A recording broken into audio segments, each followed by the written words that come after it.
Hi friends, welcome to my channel. நான் இலக்கியா உலகநாதன். போன வீடியோல நாம cursive small letter எப்படி எழுதலாம்னு பார்த்தோம். அதை பார்க்காதவங்க description and I cardல லிங்க் கொடுத்திருக்கேன், போய் பாருங்க.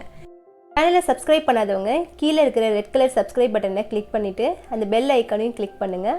ஆல் ஆப்ஷன் காட்டும், அதையும் கிளிக் பண்ணினீங்கன்னா போடக்கூடிய ஃபீச்சர் வீடியோ உங்களுக்கு வந்து சேரும். இன்னைக்குள்ள வீடியோல நாம cursive capital letters எப்படி எழுதலாம்னு பார்க்கலாம். நீங்கள் 4 லைன் நோட்டில் ப்ராக்டிஸ் பண்ணும்போது கர்சிவ் கேபிட்டல் எப்போதுமே ஃபர்ஸ்ட் 3 லைனில் மட்டும்தான் எழுதணும். லைன் ஸ்ட்ரோக்கோட ஸ்டார்ட் பண்ணாமல் ஒரு சுழியோட ஸ்டார்ட் பண்ணணும். கர்சிவ் கேபிட்டல் எய்தர் 3rd லைன்லேருந்து ஸ்டார்ட் ஆகும் ஆர் ஃபர்ஸ்ட் லைன்லேருந்து ஸ்டார்ட் ஆகும்.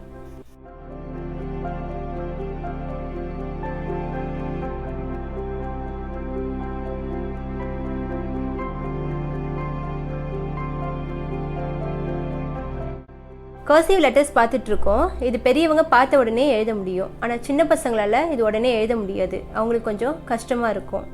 அவங்களுக்கான ஃப்ரீ ஃப்ளோ ப்ராக்டிஸ் வீடியோ ஒன்று போடுறேன், அதை அவங்க ப்ராக்டிஸ் பண்ணிவிட்டு நெக்ஸ்ட்டு இதை ட்ரை பண்ணால் அவங்களுக்கு ரொம்ப ஈஸியாக இருக்கும்.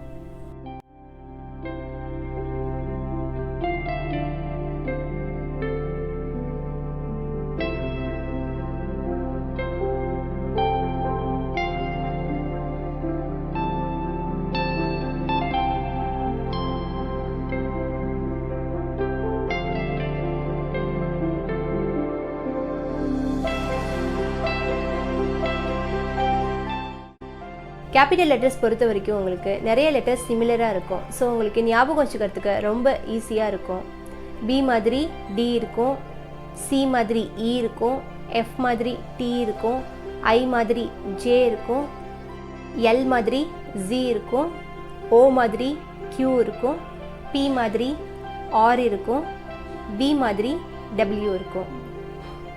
நெக்ஸ்ட் வீடியோவில் ஃப்ரீ ஃப்ளோ ப்ராக்டிஸோடு சேர்த்து எப்படி cursive capital and small letter சேர்த்து எழுதுறதுன்னு பார்க்கலாம். இந்த வீடியோ உங்களுக்கு யூஸ்ஃபுல்லாக இருந்திருக்கும்னு நம்புகிறேன். இந்த வீடியோ பிடிச்சவங்க லைக் பண்ணுங்கள் அண்ட் கமெண்ட் செக்ஷனில் உங்களோட ஃபீட்பேக்கை தெரியப்படுத்துங்க. இந்த வீடியோ வேறு யாருக்காவது யூஸ்ஃபுல்லாக இருக்கும்னு நினச்சிங்கன்னா ஷேர் பண்ண மறக்காதீங்க. தேங்க்ஸ் ஃபார் வாட்சிங். பாய்.